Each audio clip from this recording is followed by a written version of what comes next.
Hey YouTubers, it's a cold blistery day here in central Pennsylvania. So today we're going to take a little time and we're going to put the original engine from gray back into gray. It was taken out a couple years ago to get some modifications. We got some pistons and some S&S heads installed. And I'm really looking forward to getting this back in gray and see how it runs. If this is your first time visiting the channel, please like and subscribe. It helps the channel grow and we get out to more people. And check out the videos prior to this one about the whole engine swap saga. So for anybody who's new here, I swapped engines out between two bikes over the last couple months. I thought it was going to be quick and dirty, and it ended up being we're on our 4th month now. So be glad to finally get this done just in time for spring. So stick around, we'll have this engine installed before you know it.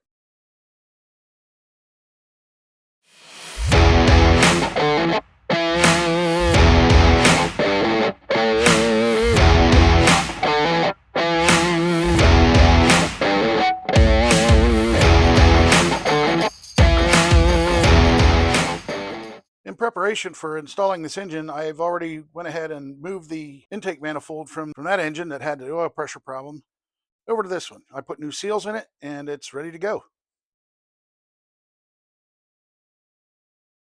And this time we've left the back brake pedal out of the way. Should be right there. It'll help install the engine into the bay a little easier. Here we go. If you lower that table, we might just be able to just put it right in. At least down to its stop. Yeah, I think that's great.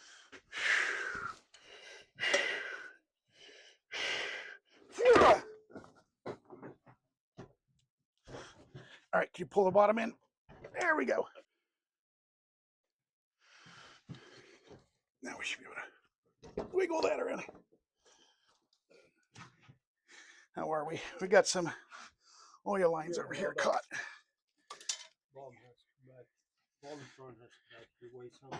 Oh, tilt. Just slide it back. I don't know why. There's no place to slide it to. That's the problem. There it is. All right.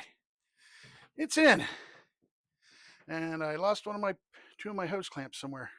All right, so here we are at the side of the bike. We got the engine in finally. The wooden block that was bracing the transmission was in the way.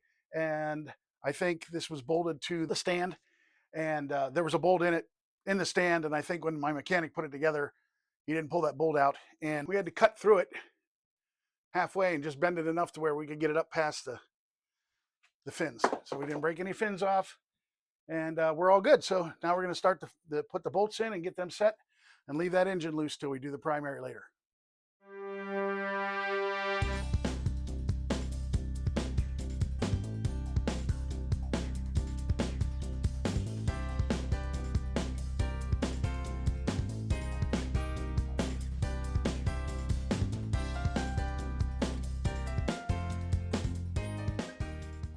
Well, the engine install was a success.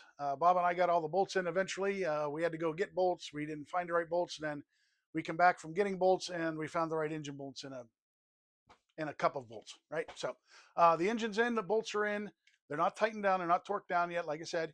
And the next part is to get the oil lines on and do the gear case. And we'll be going to be doing that soon. So stick around. All right, so here we are on the side of the bike. We're going to do the oil lines right here. We're going to pull this cover off and put the cover with the ignition on it. And we're going to throw that brake pedal back on. So this should take a little bit, and it's one step closer. Let's do it. All right, we have 3 main lines going into the oil pump. We have supply, and you really can't see it too well, but there's a piece of green tape on there that is your supply. So sorry about that. So you got your supply line that goes in here in the front. You got your return line, which is right behind it. And then this top one is your vent. All right. So let's try and get these on here and see what happens.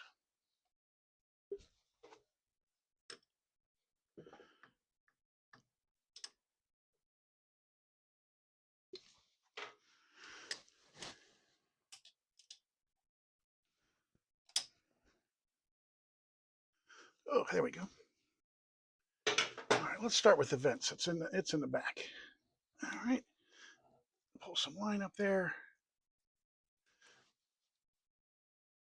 Yeah, when you take these apart, make sure you have your lines labeled so you know what's what. The last thing you want to do is fire this bike up and have your supply and return backwards, and then you'll be in a world of hurt. And from what I heard, it doesn't take much to burn out that main bearing while since it's starved of oil. And they say, I mean, even a few minutes trying to run this thing with those lines hooked up backwards is pretty detrimental. So make sure you mark them somehow or another. I usually do a red and a green for supply and return, but this one only has the green on it. Oops, sorry about that. I got the camera right in front of me. Oh, one other thing. These are form-fitted lines, so you really can't just go buy hose and put hose on there. I think I did this with this one, and it's a little iffy on the return that's not kinked. So if you have to get them, I think you can still order them, or maybe hopefully have them made or something. So I'm going to set you over here, and we're going to run these clamps down. All right, I got a heavy duty hose clamp. I'm going to torque that guy just a little bit. All right. Oh, my green tape's falling off. That's okay. Oil lines are on there now. Okay, they're all nice and solid. Let's move on to the case. I'm going to pull the bolts out of it, and then we are going to put the puller on it because I don't want to pull my cam out.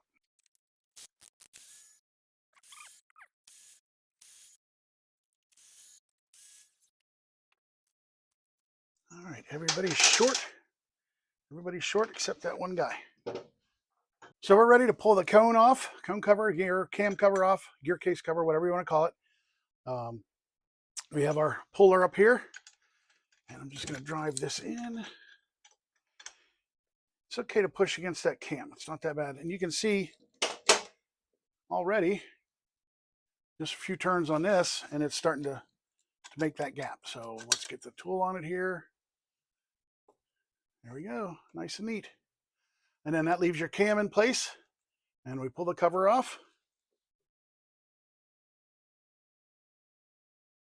All right. And that all comes off. And then you can take your puller off. And we're getting a little oil. That's okay. All right, so I think we're going to leave the gasket in here. Now this is very important. This is your breather spacer. All right. That guy on there, he's just sitting on there barely. Okay. So what I'm going to do next is measure that. Sorry about this. My mic battery went dead in the middle of shooting this, so I did a little voiceover. Okay, so to measure the end play on the breather gear with the spacer, we read through the manual here, and it says to measure it and then subtract 6 thousandths from your measurement, and it shows to put a straight edge. I use a little steel roller across the case with the gasket on and the spacer and measure that, and that has to be within 1 to 11 thousandths right there. So when you set it to, you have a measurement of 13 and you minus 6, and that's ends up 7 thousandths, and that's right in between. So that should be pretty good. So we're going to put some assembly lube on both the main crankshaft and the cam and inside our bushings.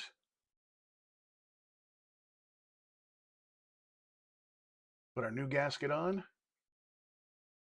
Sometimes they stay on the dowel, sometimes they don't. I have it on crooked on there now. The bottom one isn't on right. A little more assembly lube.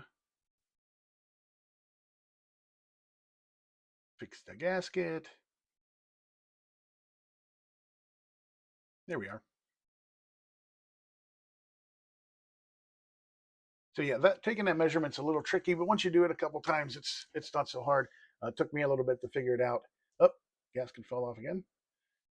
This clutch cable was in the way. And I put it on the wrong dowel again.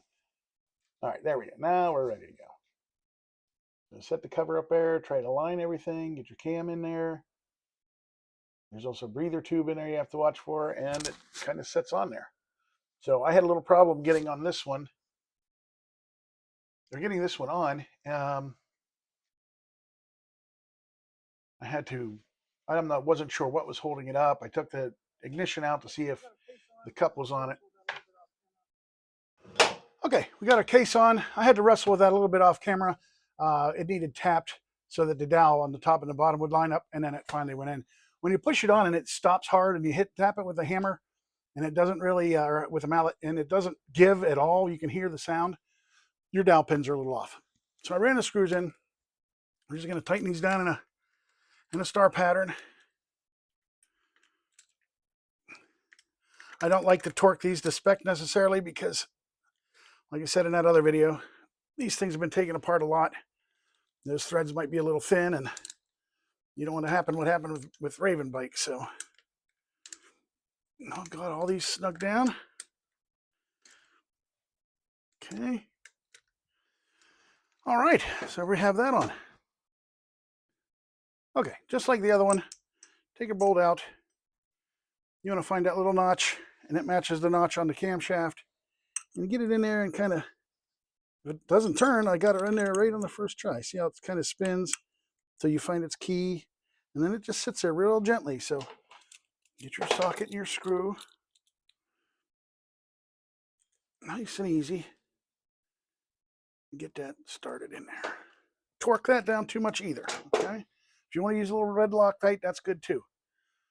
Okay, so now we're going to line up the little Christmas tree here with the middle of the 3 notches in there, and that should be close to what we want for timing. Get your wires out in front of everything.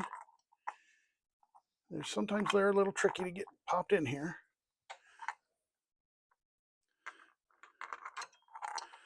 Because you got to get the wires out of the way, and it's a pretty tight fit to begin with.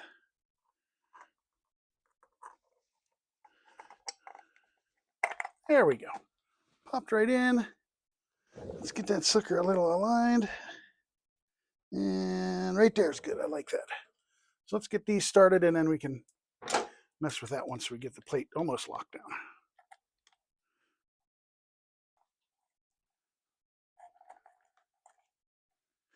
Okay, don't torque them. Yep, I missed a screw.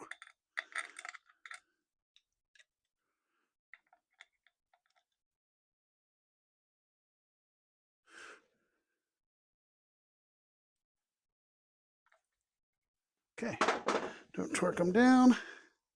Ouch, and I torqued them down too far. I want to be able to spin that just about there.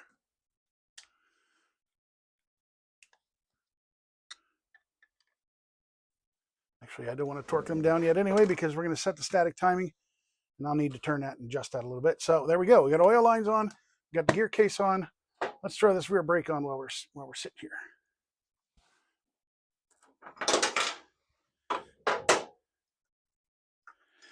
Take the bolt out this time. Okay, from up underneath. Good. Actuator in. Get him up there. Nope.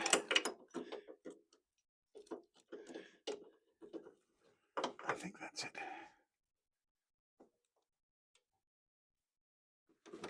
Ah, there it is, I believe. Okay, let's try the pedal. You go back there.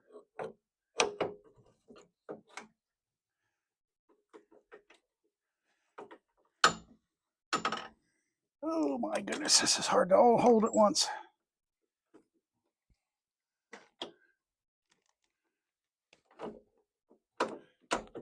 Oh, that's too far down anyway. Has to be way up, so we need to get that. It was a lot easier with the engine out of the bike, I'll tell you that much. There we go. Okay, pedal's where it should be. Get the bolt on it.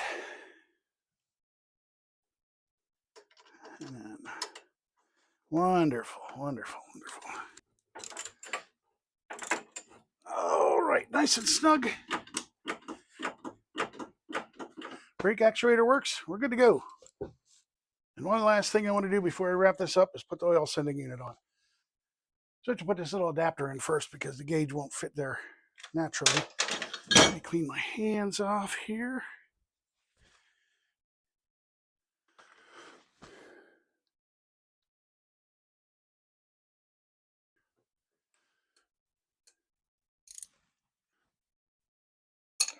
little more, just a hair. There we go. There it is. Now we can put our sender unit on. We're going to put some Teflon tape on it. Yeah, he's 11/16 also.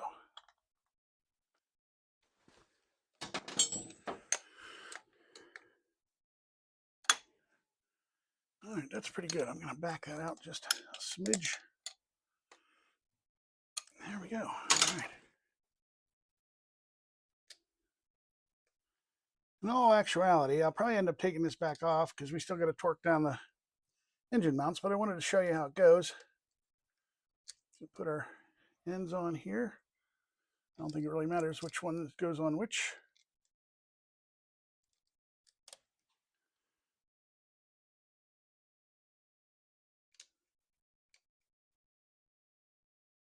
And put our cap on. Actually, I want to turn that so the cap lines up. And cap's on. Okay, good. Well, there you have it, folks. We got the gear cam cover bolted on. We got the timing cup put in. We got our dyno ignition put in.